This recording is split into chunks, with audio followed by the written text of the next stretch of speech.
오늘로 아마 마가복음 1장이 끝날 것 같습니다.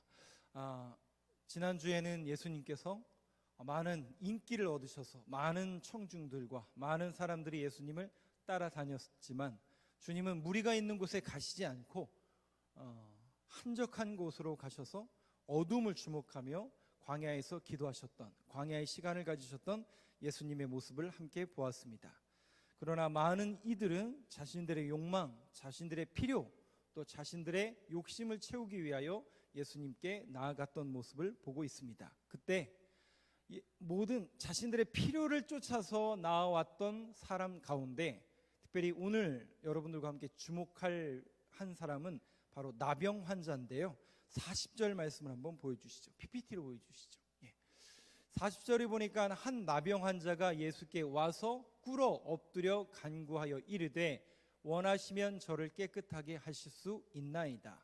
수많은 이들이 예수님께 나아왔는데 그 중에 나병 환자가 예수님께 나아왔습니다. 자, 그런데 우리가 이 부분을 잘 관찰해 보면 지금 많은 이들과 나병 환자가 같이 있는 겁니까? 따라온 걸까요?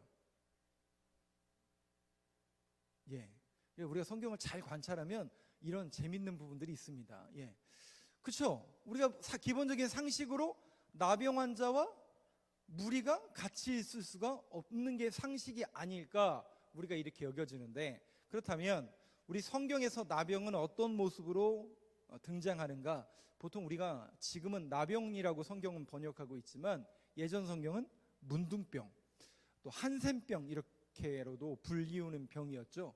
특별히 성경에서는 여러분 미리암이라는 사람 아시죠? 모세의 누이였던 미리암이 모세에게 대적했다가 나병이 걸렸던 그런 모습이 있고, 열왕기에 보면 우시아라는 왕, 이사야 때 선지자 왕이었는데요. 그 우시아가 52년 동안 길게 통치하고 그래도 뭐 좀 통치는 잘했던 그런 왕인데 하나님 보시기에는 별로 썩 좋은 일은 많이 못했습니다. 자신이 이제 우쭐해진 거죠. 나라를 강성하게 만들고 많은 이들로부터 칭송을 받다 보니까 우쭐해져서 제사장이 드려야 될 분향을 누가 한 거예요? 자기가 하려고 하다가 이것은 안 됩니다. 뜯어 말림에도 불구하고 어디에서 왕이 한다고 하는데 이러면서 일부러 분향하려 하다가 나병이 든지라. 그래서 우리 성경에서 나병은 하나의 천벌, 하나님의 벌로 여겨지는 그런 병이 나병으로 묘사되고 있습니다.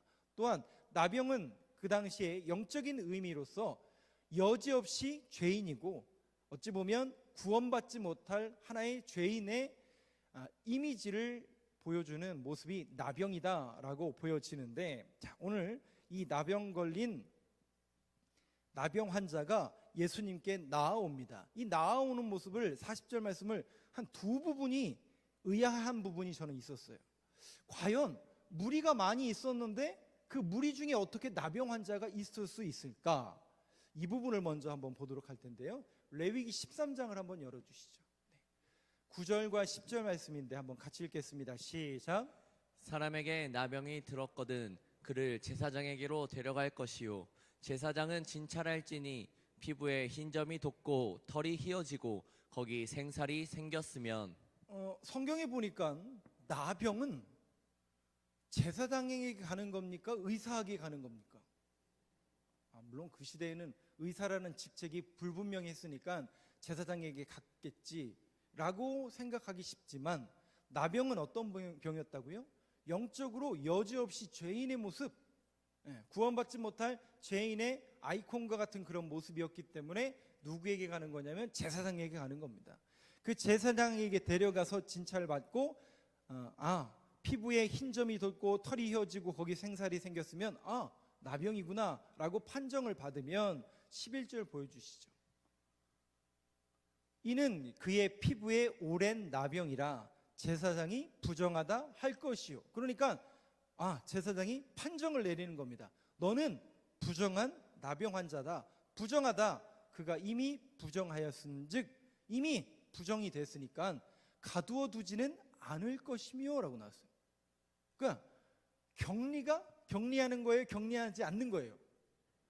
레위기 13장에 보면요 격리하지 않게 돼 있어요. 그러니까 나병 환자로 완전히 낙인이 찍히면 부정한 사람으로 낙인은 찍히지만 가두어 두진 않습니다. 그러면 돌아다녀도 된다는 얘기, 안 된다는 얘기예요? 실질적으로는 된다는 얘기예요. 된다는 얘기예요. 그렇다고 해서 나병 환자가 자유롭게 돌아다니면 죄송하지만 돌에 맞아 죽습니다. 왜냐하면 한번 생각해 보세요. 여러분, 우리 교회에 나병 환자가 들어온다면 여러분들 어서 오십시오라고 하면서 반갑게 맞이할 분들이 여러분, 이거 어려운 부분입니다. 실질적으로. 예. 그 당시는 지금의 몇 배의 더 그런 모습이었기 때문에 오히려 못 들어오는, 동네 못 들어가는. 그러니까 분명히 성경에서는 격리하지 말 것만 이야기하고 있지 그가 돌아다니는 거에 대해서는 타치하지 않고 있거든요. 그러니까 율법을 어긴 건 아니에요. 그러니까 무리가 있었고 무리 가운데 나병 환자가 예수님에게 온 것은 율법에 의하면 전혀 문제될 게 없습니다. 또 한 가지 말씀 넘겨주시죠. 제가 이 40절 말씀을 보면서 한 가지 또 의아했던 건 뭐냐면 이 나병 환자가 예수님께 왔는데 행동이 어떤가 한번 잘 관찰해 보세요. 꿇어 엎드려 간구하여 이르되, 예수님이 고쳐주실 거라는 그 확신과 믿음의 고백을 가지고 꿇어 엎드렸구나, 우리가 이렇게 생각할 수 있고, 물론 이제 그것이 틀린 해석은 아닙니다. 그런데 똑같은 이 내용이 마태복음 8장에서는 어떻게 기록되어 있는지를 한번 보시죠. 넘겨주시죠. 1절과 2절 말씀, 1절은 제가 읽고 2절 같이 읽어주시면 감사하겠습니다. 예수께서 산에서 내려오시니 수많은 무리가 따르니라. 한 나병 환자가 나와 절하며 이르되 주여 원하시면 저를 깨끗하게 하실 수 있나이다 하거늘. 자, 이 말씀을 보면 마가복음 1장에서 나병 환자가 온 사건은 마태복음 8장에서, 즉 산에서 내려오시니, 산에서 주님이 뭐 하셨죠? 5장, 6장, 7장을 통해서 마태복음 5장, 6장, 7장 기도도 하셨고 오병이의 기적도 펼치셨고 산상수훈을 하셨던, 즉 산에서 복음을 전파했던 그 산에서 내려오시자 수많은 무리가 예수님을 계속 쫓아오는 거예요. 그때 이 나병 환자가 무리 가운데 예수님께 나와 절하며 이르되 주여 원하시면 저를 깨끗하게 하실 수 있나이다 하거늘. 그러니까 이 나병 환자는 무리 중에 끼어서 산상수훈을 들었을까요? 안 들었을까요? 예? 네. 이 문맥과 앞뒤 내용을 보면 이 나병 환자도 거기에 껴 있었던 거예요. 즉 예수님의 복음이 선포되는 산상수훈 속에서 이 나병 환자가 그 주님의 말씀을 들었다고요. 들음은? 믿음은? 그렇죠. 그러면 이 나병 환자에게 뭐가 생겼을까요? 예수 그리스도의 복음을 듣는 순간, 저분이 메시아구나, 저분이 그리스도시구나, 저분이 나의 병을 고쳐주실 수 있는 분이구나, 나의 죄를 사해 주실 수 있는 분이구나 라는 믿음이 생겼을까요? 안 생겼을까요? 로마서 기자의 고백에 의하면 믿음은 들음에서 나며, 그 나병 환자가 들은 거예요. 예수 그리스도의 복음을 듣고 그가 담대하게 예수님께 나아간 겁니다. 그런데 오늘 이 본문 속에서 다시 마가복음을 보여주시죠. 41절에 보면 고쳐주세요. 고쳐주시는데 놀랍게도 이 나병 환자가 40절에서 또 마태복음 8장 2절에서 자기를 고쳐달라고 합니까? 깨끗하게 해달라고 합니까? 그럼 성경이 잘못 번역한 건가요? 아니죠. 일부러 이 번역을 쓴 거예요. 고쳐달라고 하지 않고요, 깨끗함을 받길 원하나이다. 내가 주님으로 인해서 깨끗함을 입길 원하나이다. 병고침의 은혜뿐만 아니라 당신은 메시아이고 나의 구원자가 되시고 나의 그리스도가 되시니 나의 죄를 뭐 해달라는 거예요? 사해달라는 그 믿음의 고백이 그 나병 환자에게 있었던 겁니다. 그때 주님께서 어떻게 하시느냐, 41절을 보니까요, 우리가 이 부분은 여러분들이 꼭 기억하셨으면 좋겠어요. 41절이요. 41절 보시면 세 부분을 여러분들이 한번 잘 관찰해 보세요. 첫째 줄에 보면 예수님이 어떻게 하세요? 그 영혼을 불쌍히 여기십니다. 여러분, 주님이 우리를 고쳐주시고 또 주님이 저와 여러분들을 일으켜 세워주시고 저와 여러분들을 회복시키는 그 중요한 근거와 동기가 혹시 뭔지 아세요? 불쌍히 여기시는 거예요. 우리의 노력, 헌신, 물론 그것도 필요합니다. 그런데 가장 성경에서 말하는 주님이 고쳐주시고 회복시켜주시는 동기와 원인은 불쌍히 여기시는 거예요. 그것을 우리는 성경에서 두 가지 단어로 해석합니다. 예수 그리스도의 자비, 헤세드라고 하죠. 어떤 번역에서는 인자하심이라고도 합니다. 그 주님의 자비가 우리를 고쳐주신대요. 그리고 긍휼, 우리를 긍휼히 여겨 주옵소서, 우리를 불쌍히 여겨 주옵소서. 여러분, 우리가 하나님 앞에 나아갈 때 주님, 저를 불쌍히 여겨 주옵소서. 제가 모질합니다. 제가 목사인데요, 능력이 없습니다. 주님, 저를 불쌍히 여겨 주옵소서. 여러분, 이런 믿음의 고백이 저와 여러분들의 고백이 되길 간절히 소망합니다. 우리에게는요, 의지가 없어요. 우리에겐 뜻이 없습니다. 힘이 없습니다. 죄송하지만 늘 우리가 주님께 구해야 될 것은 불쌍히 여겨 주옵소서. 그 주님의 자비와 긍휼을 늘 구하는 저와 여러분 되길 간절히 소망합니다. 손을 내밀며 주님께서 그를 불쌍히 여기셔서 대시며 뭐라고 말씀하시냐면 내가 원하노니. 누가 원하신다고요? 누가요? 저는 참 이 말씀에 깊은 은혜가 있어요. 마가복음 11장과 우리 14장인가요? 갑자기 마태복음 21장에 주가 쓰시겠다 하라. 여러분, 주가 쓰시겠다 하라는 그 명령 속에 묶였던 그 나귀가 풀리는 것처럼 이 땅의 모든 소유권과 천지의 주제가 되시는 그분이 원하시면 풀림받고 고침받고 회복되고 그런 은혜가 임하게 될 줄로 믿습니다. 누가 원하면요? 내가 원하면이 아니라 주님이 원하시면 매였던 우리의 인생이, 꼬였던 우리의 팔자는 아니죠, 우리의 삶이, 부족했던 우리의 연약한 모든 것이 주님께서 원하시면 풀리게 될 줄로 믿습니다. 내가 원하노니 고침을 받으라가 아니라 뭐라고요? 깨끗함을 받으라 하시니. 깨끗함을 받으라 하시니. 그러면서 말씀하십니다. 42절 말씀 같이 읽겠습니다. 시작. 곧 나병이 그 사람에게서 떠나가고 깨끗하여 진지라. 그러니까 지금 마가복음 기자는 계속해서 고침을 받았다라고, 회복되었다라고 이야기하지 않고 뭐라고 계속 이야기해요? 그러면 이 깨끗함의 의미는 정결하게 되었다라는 거예요. 몸만 회복된 게 아니라, 몸만 고침받은 게 아니라 자신의 죄까지도 깨끗해졌다라는 의미입니다. 여러분, 주님이 누구시냐면 그분이세요.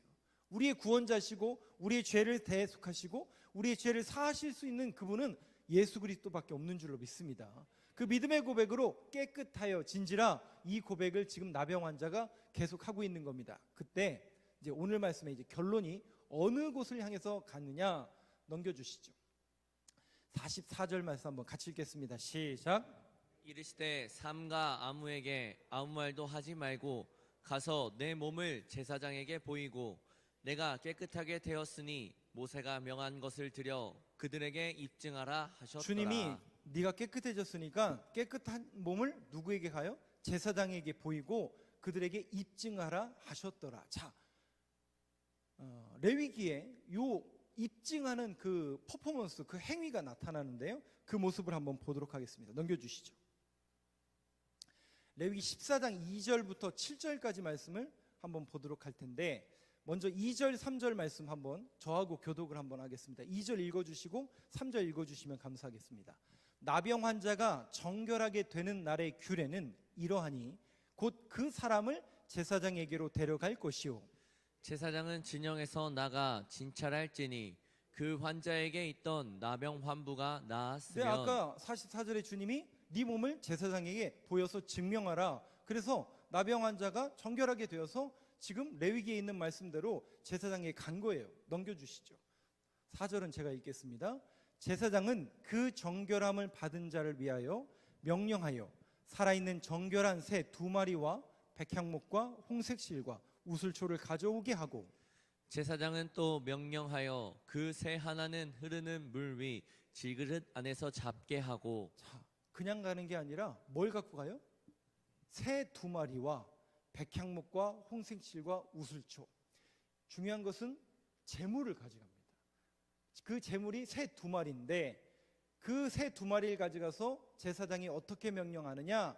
하나는 물 위 질그릇 안에서 잡게 하고, 한 마리는 잡는 거예요. 질그릇 안에서 잡게 하고 넘겨주시죠. 6절과 7절 교독하겠습니다. 다른 새는 산채로 가져다가 백향목과 홍색실과 우슬초와 함께 가져다가 흐르는 물 위에서 잡은 새의 피를 찍어 나병에서 정결함을 받은 자에게 7번 뿌려 정하다 하고 그 살아있는 새는 들에 놓을지며. 어떻게 하는 거예요? 그러니까 한 마리는 질그릇에서 잡아서 그 피를 받아 정함을 받은 사람에게 뿌리고, 한 마리는 어떻게 하는 거예요? 네, 풀어주는 겁니다. 즉 한 마리는 죽고 한 마리는 자유함을 입는 겁니다. 여러분, 여기에서도 어떤 의미가 나오냐면 한 마리의 대속의 죽음이 나와요. 한 마리의 대속의 죽음이 결국 한 마리의 새를 자유롭게 만드는 겁니다. 여러분, 결국 이 나병이 고침받는 이 사건을 통해서 그냥 단순히 나병이 예수님께 나아갔더니 꿇어 엎드렸더니 고침을 받았다라, 이 나병이 환자가 고침받는 이 사건은 결국 무엇을 지향하고 어떤 궁극적인 모습으로 나아가냐면 예수 그리스도의 대속의 그림을 계속 보여줍니다. 그러면 나병 환자는 누구를 말하는 겁니까? 여지없이 죄 많은 우리를 말하는 거죠.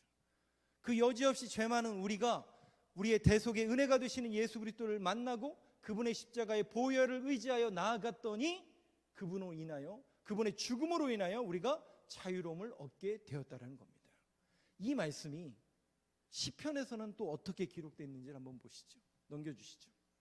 1절과 2절 말씀 한번 저하고 교독하겠습니다. 만군의 여호와여, 주의 장막이 어찌 그리 사랑스러운지요. 내 영혼이 여호와의 궁전을 사모하여 제약하며 내 마음과 육체가 살아계시는 하나님께 부르짖나이다. 우리 잘 아시는 시편이죠. 근데 이 시편의 2절을 한번 잘 보세요. 내 영혼이 여호와의 궁정을 사모하여 쇠약하며 내 마음과 육체가 살아계시는 하나님께 부르짖나이다. 조금 더 넘겨주시죠. 그 다음 3절 말씀인데요, 한번 같이 읽겠습니다. 시작. 나의 왕 나의 하나님 만군의 여호와여, 주의 제단에서 참새도 제 집을 얻고 제비도 새끼들 보금자리를 얻었나이다. 자, 우리가 너무나 익숙한 이 시편인데 3절 말씀을 보니까요, 두 번째 줄, 주의 제단에서 누가 집을 얻어요? 참새가 집을 얻고 제비도 새끼들 보금자리를 얻었나이다. 어디에서요? 주의 제단에서. 그 주의 제단은 누가 피를 흘리신 곳이죠? 예수 그리스도. 그분의 피 흘림과 그분의 십자가의 보혈이 결국 참새도 제 집을 얻게 되고 제비도 새끼들 보금자리를 얻었나이다. 우리는 나그네와 같은 인생이었죠. 우리는 길이 없었던 인생이었어요. 그런데 어느 날 예수를 만나게 됨으로 인해서 요한복음 14장 26절에 있는 것처럼 내가 곧 길이요 진리요 생명이니 나로 말미암지 않고는 아버지께로 갈 자가 없느니라. 이제는 인생의 목표와 방향이 예수 그리스도께 고정이 됐어요. 그래서 우리는 그분이 거처를 예비하러 가셨기 때문에 우리에게 주실 그 거처가 우리에게 주어졌어요. 그 거처는 예수 그리스도의 십자가의 죽음과 부활을 경험한 이들에게, 믿는 이들에게 주어지시는 하나님의 영생의 선물이라고 요한복음에서는 고백하고 있습니다. 사랑하는 성도 여러분, 그렇습니다. 저희들이 지금 고난주간을 보내고 있습니다. 이 고난주간은 단순히 우리가 예수님께서 고난 당하셨으니까 우리도 열심히 고난 당해야지, 그런 퍼포먼스적인 것만 부여하는 그런 주간이 아니라 예수 그리스도의 대속의 죽음, 그 죽음이 결국 우리에게 어떤 의미가 있는지를 분명히 기억하셔야 됩니다. 그분이 죽으심으로 인하여 우리가 자유함을 입게 되었습니다. 그분이 죽으심으로 인하여 우리에게 거처를, 영원한 거처를 예비해 주셨다라고 성경은 이야기하고 있습니다. 그래서 십자가는 두 가지 뜻이 있다고 말씀드렸잖아요. 하나는 대속이고 하나는 영생입니다. 그 대속과 영생의 십자가를 저와 여러분이 오늘도 주목하며 그 주님의 은혜에 다시 한번 감격하며 그 주님만 바라보며 저와 여러분들이 남은 한 주간의 삶 속에서도 묵묵히 신앙인의 삶을 걸어갈 수 있는 저와 여러분들의 모든 삶의 걸음걸음이 되길 간절히 소망합니다.